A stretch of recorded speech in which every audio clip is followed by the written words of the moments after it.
नमस्कार आज হৈছে 8 অক্টোবৰ বুধবাৰ এই মুহূৰ্তত সমগ্ৰ ৰাজ্যবাসীৰ বাবে আহি পৰিছে আজি সন্ধিয়াৰ বহুকেইটা ডাঙৰ খবৰ এই মুহূৰ্তত জনাইছো আজিৰ প্ৰথমটো খবৰে সমগ্ৰ ৰাজ্যবাসীৰ বাবে এটি ডাঙৰ খবৰ বিগ ব্ৰেকিং নিউজ জোৰকৈ জুবিন গাৰ্গক লৈ যোৱা হৈছিল ইয়ত লৈ সকলোৰে পৰা উত্তৰ বিচাৰিছে গৰিমা শইকীয়া গাৰ্গে এই মুহূৰ্তৰ খবৰ জনাইছো এটি ডাঙৰ খবৰ সমগ্ৰ ৰাজ্যবাসীক ছিংগাপুৰত জুবিন গাৰ্গৰ সৈতে কি ঘটিছিল উত্তৰ বিচাৰিছে গৰিমা শইকীয়া গাৰ্গে আমি বহুত ধৈৰ্যৰে ৰৈ আছো সমগ্ৰ তদন্ত প্ৰক্ৰিয়া লাহে লাহে জটিল হৈ গৈ আছে জুবিন গাৰ্গক জোৰকৈ ইয়ত লৈ যোৱা হৈছিল বুলি মন্তব্য কৰিছে গৰিমা শইকীয়া গাৰ্গে ছিংগাপুৰৰ প্ৰবাসী অসমীয়াক আগবাঢ়ি আহিবলৈ আহ্বান গৰিমা শইকীয়া গাৰ্গৰ আৰু কি নাটকৰ সৃষ্টি কৰি আছে সোনকালে উত্তৰ বিচাৰিছে গৰিমা শইকীয়া গাৰ্গে উত্তৰ নাপালে আমাৰ মনৰ জুই কেতিয়াও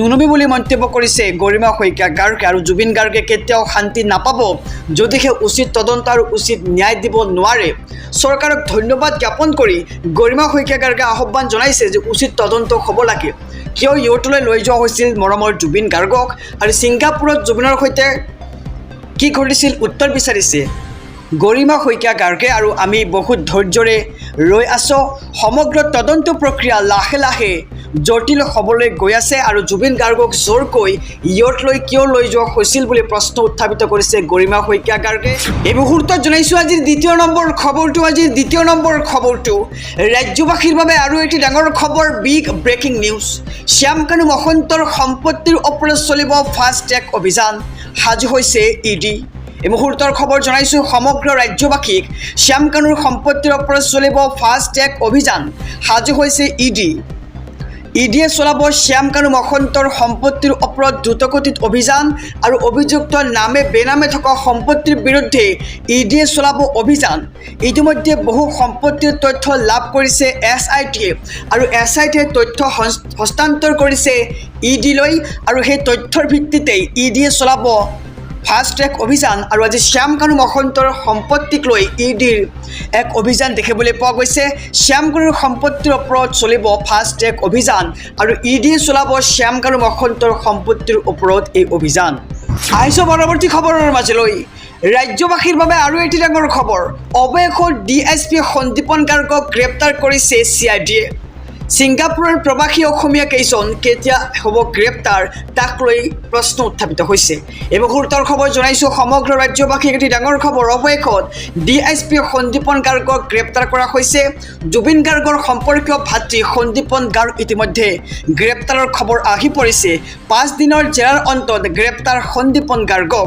জুবিন কাণ্ডৰে জড়িত 5 জনক বৰ্তমানলৈকে গ্ৰেপ্তাৰ কৰিছে চিআইডিয়ে আৰু শ্যামকানু সিদ্ধাৰ্থ শৰ্মা অমৃতপ্ৰভা মহন্ত আৰু সন্দীপন গাৰ্গ এছআইটিৰ জালত ছিংগাপুৰৰ প্ৰবাসী অসমীয়া কেইজন কেতিয়া হ'ব গ্ৰেপ্তাৰ তাক লৈ এতিয়া প্ৰশ্ন উঠিছে আৰু ৰূপকমল কলিতাকো কৰিব পাৰে গ্ৰেপ্তাৰ ইতিমধ্যে এছআইটিয়ে চলাইছে জেৰা ৰূপকমল কলিতাক আৰু আসাম এছ'চিয়েশ্যনৰ বাকী কেইজন সদস্যকো কৰিব পাৰে অতি শীঘ্ৰে গ্ৰেপ্তাৰ ইয়ৰ্টত থকা 7জনকৈ প্ৰবাসী অসমীয়া এতিয়াও অহা নাই অসমলৈ চৰকাৰ প্ৰশাসনক কেৰেপ নকৰা এই কেইজনৰ বিৰুদ্ধে কি ব্যৱস্থা ল'ব প্ৰশাসনে তাক লৈ প্ৰশ্ন উঠিছে এতিয়া এই মুহূৰ্তৰ খবৰ জনাইছো অৱশেষত গ্ৰেপ্তাৰ হৈছে ডিএছপি সন্দীপন গাৰ্গ জুবিন গাৰ্গৰ সম্পৰ্কীয় ভাতৃক গ্ৰেপ্তাৰ কৰা হৈছে ইতিমধ্যে 5 দিনৰ জেৰাৰ অন্তত গ্ৰেপ্তাৰ হৈছে সন্দীপন গাৰ্গ আহিছো আন এক খবৰৰ মাজলৈ ৰাজ্যবাসীৰ বাবে আৰু এটি ডাঙৰ খবৰ big breaking news Assam Nepal কৰিম বুলি কোৱা কাকো এৰি নিদিব মুখ্যমন্ত্ৰীগৰাকীয়ে এই মুহূৰ্তৰ খবৰ জনাইছো যিসকলে কৈছে যে অসমখন নেপাল হৈ পৰিব আৰু সেইসকলক মুখ্যমন্ত্ৰী ডক্টৰ হিমন্ত বিশ্ব শৰ্মাই দিছে কঠোৰ সকিয়নি এই মুহূৰ্তৰ খবৰ জনাইছো সমগ্ৰ ৰাজ্যবাসী গতিকে খবৰটো দিয়াৰ আগতে যদিহে আপুনি চেনেলটোত নতুন তেন্তে ছাবস্ক্ৰাইব কৰক আৰু যদিহে এতিয়ালৈকে ভিডিঅ'খনত লাইক কৰা নাই ভিডিঅ'খনত লাইক কৰি কমেণ্ট বক্সত লিখক জাষ্টিছ ফৰ জুবিন দা এই মুহূৰ্তৰ খবৰ জনাইছো অসম নেপাল কৰিম বুলি কোৱা কাকো এৰি দিয়া নহ'ব যিসকলে উচতনি দিছে তেওঁলোকক ৰেহাই নিদিওঁ বুলি মন্তব্য কৰিছে মুখ্যমন্ত্ৰীগৰাকীয়ে জুবিন গাৰ্গৰ পাৰ্থিৱ শৰীৰ অনা সময়ত উত্তপ্ত পৰিৱেশ সৃষ্টি কৰাসকলৰ বিৰুদ্ধে ব্যৱস্থা লোৱা হ'ব বুলি মন্তব্য মুখ্যমন্ত্ৰীগৰাকীৰ কোনো এজনো হাৰি নাযায় এই মুহূৰ্তৰ খবৰ জনাই গৈছো কোনো এজনো হাৰি নাযাব ইয়াৰ পৰা আৰু অসমখন নেপাল কৰিম বুলি কোৱা সকলো কোৱা সকলকো এৰি দিয়া নহ'ব আৰু সকলোৰে বিৰুদ্ধে লোৱা হ'ব কঠোৰ ব্যৱস্থা। সকলোৰে বিৰুদ্ধে ৰুজু কৰা হৈছে গোচৰ আৰু উচতনিমূলক মন্তব্য দিয়াসকলৰ বিৰুদ্ধে কঠোৰ হৈছে ৰাজ্যৰ মুখ্যমন্ত্ৰী ডক্টৰ হিমন্ত বিশ্ব শৰ্মা। অসম নেপাল কৰিম বুলি কোৱা কাকো এৰি দিয়া নহ'ব, মুখ্যমন্ত্ৰীগৰাকীয়ে এক মন্তব্য আগবঢ়াইছে। যিসকলে উচতনি দিছে তেওঁলোকক ৰেহাই নিদিয়ে ৰাজ্যৰ মুখ্যমন্ত্ৰীগৰাকীয়ে। আহিছোঁ পৰৱৰ্তী খবৰৰ মাজলৈ। ৰাজ্যবাসীৰ বাবে আৰু এটি ডাঙৰ খবৰ। ৰৈ ৰৈ বিনালে ছবিৰ পৰা ডিলিট কৰা হৈছে অভিযুক্তৰ চৰিত্ৰ। শেখৰজ্যোতি গোস্বামী, অমৃতপ্ৰভা মহন্ত আৰু সিদ্ধাৰ্থ শৰ্মাৰ চৰিত্ৰ ডিলিট কৰা হৈছে ইতিমধ্যে। এই মুহূৰ্তৰ খবৰ জনাইছোঁ সমগ্ৰ ৰাজ্যবাসীক। ৰৈ ৰৈ বিনালে ছবিৰ পৰা ইতিমধ্যে ডিলিট কৰা হৈছে অভিযুক্তৰ চৰিত্ৰ। শেখৰজ্যোতি গোস্বামী, অমৃতপ্ৰভা মহন্ত, সিদ্ধাৰ্থ শৰ্মাৰ চৰিত্ৰ আঁতৰালে ছবিখনৰ পৰা আৰু ৰৈ ৰৈ বিনালে ছবিত অভিনয় কৰিছিল তিনিওৱে। আৰু আপোনালোকৰ মতে এই কাম ঠিক হৈছে নে হোৱা নাই জনাওক আমাৰ কমেণ্ট বক্সত। ৰৈ ৰৈ বিনালেৰ ছবিৰ পৰা আঁতৰ কৰা হৈছে তিনিজন অভিযুক্তক। অভিনয়ৰ অংশ সম্পূৰ্ণৰূপত আঁতৰাই পেলোৱাৰ সিদ্ধান্ত গ্ৰহণ কৰিছে আৰু ৰাইজৰ দাবীৰ প্ৰতি সঁহাৰি জনাই সিদ্ধান্ত পৰিচালক ৰাজেশ ভূঞাৰ। এই মুহূৰ্তৰ খবৰ জনাইছোঁ এক ভাল খবৰ ৰাজ্যবাসীৰ বাবে। ৰৈ ৰৈ বিনালে ছবিৰ পৰা ডিলিট কৰা হৈছে চৰিত্ৰ। শেখৰজ্যোতি গোস্বামী, অমৃতপ্ৰভা মহন্ত আৰু সিদ্ধাৰ্থৰ চৰিত্ৰ আঁতৰালে ছবিখনৰ পৰা। আৰু আপোনালোকৰ মতে কেনেকুৱা হৈছে এই কামটো জনাওক আমাৰ কমেণ্ট বক্সত। ৰৈ ৰৈ বিনালে ছবিত অভিনয় কৰিছিল তিনিওৱে আৰু এই তিনিজনৰে চৰিত্ৰ ইতিমধ্যে ডিলিট কৰা। আহিছোঁ আন এক খবৰৰ মাজলৈ। উজনিত প্ৰতিবাদ কঁপিছে দিছপুৰ। চাহ বাগান এৰি ৰাজপথত গৰ্জন লাখ লাখ চাহ শ্ৰমিকৰ। এই মুহূৰ্তৰ খবৰ জনাইছোঁ সমগ্ৰ ৰাজ্যবাসীক। লাখ লাখ জনতাৰ প্ৰতিবাদত কঁপিছে উজনি অসম। উজনিত প্ৰতিবাদ আৰু কঁপিছে দিছপুৰ। চাহ বাগান এৰি ৰাজপথ পালেহি চাহ শ্ৰমিক। জনজাতিকৰণৰ দাবীত ওলাই আহিল লাখ লাখ জনতা। চাহ জনগোষ্ঠীক একাষৰীয়া কৰিলে নহ'ব আৰু বিজেপি চৰকাৰৰ 6 জনগোষ্ঠীয় জনজাতিকৰণৰ প্ৰতিশ্ৰুতি ফ্লপ হ'ল। চাহ শ্ৰমিকৰ মজুৰি আজিলৈকে 351 টকা নহ'ল। চাহ জনগোষ্ঠীক কেৱল মিছা প্ৰলোভন দিলে বিজেপি চৰকাৰখনে। জনজাতিকৰণৰ সমস্যা সমাধান নহ'লে 26ত প্ৰত্যুত্তৰ দিয়া হ'ব বুলি মন্তব্য কৰা হৈছে আৰু আমাৰ দাবী নামানিলেই চৰকাৰ উফৰাই দিম বুলি মন্তব্য। এই মুহূৰ্তৰ খবৰ জনাইছোঁ ডাঙৰ খবৰ। মিছা কথা কৈ ঠগি অহা চৰকাৰ আমাক নালাগে। এফালে মুখ্যমন্ত্ৰীৰ বিশাল সভা আৰু আনফালে জনতাৰ বিশাল প্ৰতিবাদ দেখিবলৈ পোৱা গৈছে। লাখ লাখ জনতাৰ প্ৰতিবাদত কঁপিছে এতিয়া উজনি অসম। উজনিত প্ৰতিবাদ কঁপিছে দিছপুৰ। সমগ্ৰ ৰাজ্যবাসীৰ বাবে এটি ডাঙৰ খবৰ, big breaking news. Shyam Kanu মহন্তলৈ অতি কৌশলেৰে কিতাপৰ মাজত পত্নীয়ে আনিছিল পত্ৰ। বিশেষ পত্ৰখনক লৈ CID কাৰ্যালয়ত এক চাঞ্চল্যকৰ পৰিৱেশৰ সৃষ্টি হৈছে। এই মুহূৰ্তৰ খবৰ জনাইছোঁ সমগ্ৰ ৰাজ্যবাসীক। CIDৰ অফিচত চাঞ্চল্যকৰ ঘটনা। শ্যাম কানু মহন্তলৈ অতি কৌশলেৰে কিতাপৰ মাজত পত্নীয়ে আনিছিল এক বিশেষ পত্ৰ। কিতাপ দিয়াৰ চলেৰে কিতাপৰ মাজত ভৰাই আনিছিল এখন পত্ৰ। বিশেষ পত্ৰখনক লৈ CIDৰ কাৰ্যালয়ত চাঞ্চল্যকৰ সৃষ্টি হৈছে। কিন্তু কিতাপৰ মাজত ওলাল চাঞ্চল্যকৰ পত্ৰ। CIDৰ অফিচত চাঞ্চল্যকৰ ঘটনা দেখিবলৈ পোৱা গৈছে। কি আছিল এই পত্ৰখনত তাক লৈ প্ৰশ্ন উত্থাপিত হৈছে। এই মুহূৰ্তৰ খবৰ জনাইছোঁ শ্যাম কানু মহন্তলৈ অতি কৌশলেৰে কিতাপৰ মাজত পত্নীয়ে আনিছিল এক বিশেষ পত্ৰ আৰু কিতাপ দিয়াৰ চলেৰে কিতাপৰ মাজত ভৰাই আনিছিল এই পত্ৰখন শ্যাম কানু মহন্তৰ পত্নী। আৰু বিশেষ পত্ৰখনক লৈ CIDৰ কাৰ্যালয়ত চাঞ্চল্যৰ সৃষ্টি হৈছে। আহিছোঁ আন এক খবৰৰ মাজলৈ। শ্যাম কানু মহন্ত হাৰি নাযাব। নিশা হঠাৎ শ্যাম কানুক মাৰাথন জেৰা EDৰ। এই মুহূৰ্তৰ খবৰ জনাই গৈছোঁ মুকলিৰ পথ সহজ নহ'ব। শ্যাম কানু মহন্তৰ সকলো ক্ষেত্ৰতে ব্যাপক খেলিমেলি শ্যাম কানু মহন্তৰ। শ্যাম কানুক CIDৰ কাৰ্যালয়তে নিশা মাৰাথন জেৰা EDৰ। শ্যাম কানুৰ ঘৰৰ পৰা জব্দ নথিপত্ৰ পুনৰ পৰ্যবেক্ষণ EDৰ। CIDৰ কাৰ্যালয়ত নিশা উপস্থিত EDৰ এটা বিশেষ দল আৰু মুকলিৰ পথ সহজ নহ'ব। শ্যাম কানু মহন্তৰ সকলো ক্ষেত্ৰতে ব্যাপক খেলিমেলি দেখিবলৈ পোৱা গৈছে শ্যাম কানু মহন্তৰ। আৰু শ্যাম কানুক EDৰ কাৰ্যালয়তে নিশা মাৰাথন জেৰা চলাইছে EDৰ দলটোৱে।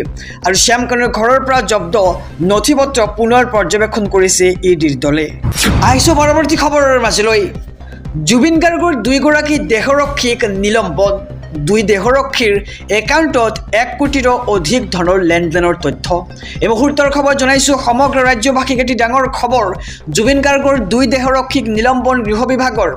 পিএছৰ পৰেশ বৈশ্য আৰু নন্দেশ্বৰ বৰাক নিলম্বন কৰা হৈছে।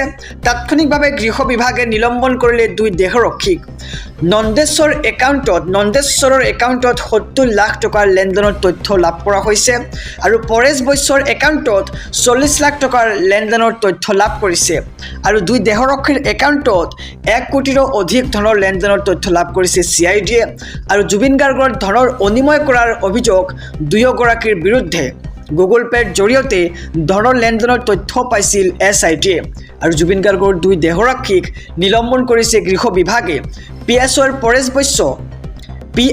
পৰেশ বৈশ্য আৰু নন্দেশ্বৰ বৰাক নিলম্বন কৰিছে।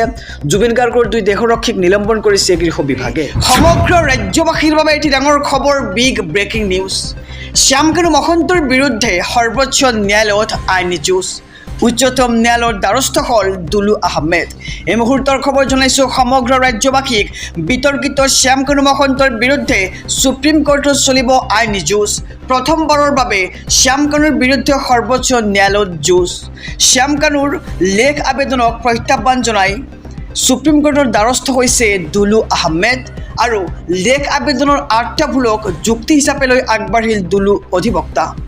আগতীয়াকৈ সুপ্ৰিম কোৰ্টত কেভিয়েট ফাইল দাখিল কৰিছিল দুলু আহমেদে আৰু সমগ্ৰ আইনী প্ৰক্ৰিয়াৰ ওপৰত তীক্ষ্ণ নজৰ ৰাখিম বুলি মন্তব্য দুলুৰ আৰু ইয়ৰ্ড পাৰ্টি কৰা লোকৰ বিৰুদ্ধে ব্যৱস্থা ল'বলৈ বিদেশ মন্ত্ৰীলৈ পত্ৰ আৰু অসমলৈ আহিবলৈ অনুৰোধ জনাই ছিংগাপুৰলৈ যাব দুলু আহমেদ আৰু বিতৰ্কিত শ্যামকানু মহন্তৰ বিৰুদ্ধে সুপ্ৰিম কোৰ্টত চলিব আইনী যুঁজ। প্ৰথমবাৰৰ বাবে শ্যামকানু মহন্তৰ বিৰুদ্ধে সৰ্বোচ্চ ন্যায়ালয়ত যুঁজ দেখিবলৈ পোৱা গৈছে।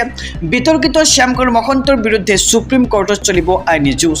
ৰাজ্যবাসীৰ বাবে আৰু এটি ডাঙৰ খবৰ, জুবিন গাৰ্গক লৈ কোনোৱে পলিটিক্স নকৰিব, জুবিনক ন্যায় দিয়ক, কাতৰ আহ্বান জুবিন গাৰ্গৰ প্ৰতি গৰিমা শইকীয়া গাৰ্গৰ। এই মুহূৰ্তৰ খবৰ জনাইছোঁ সমগ্ৰ ৰাজ্যবাসীক। জুবিন গাৰ্গক লৈ কোনেও পলিটিক্স নকৰিব। জুবিনে নিজেও পলিটিক্স ভাল পোৱা নাছিল, বেয়াহে পাইছিল জুবিন গাৰ্গ আৰু জুবিন গাৰ্গক ন্যায় দিয়ক। জুবিনৰ লগত কি হৈছিল জানিব লাগিব মই, মন্তব্য কৰিছে গৰিমা শইকীয়া গাৰ্গে।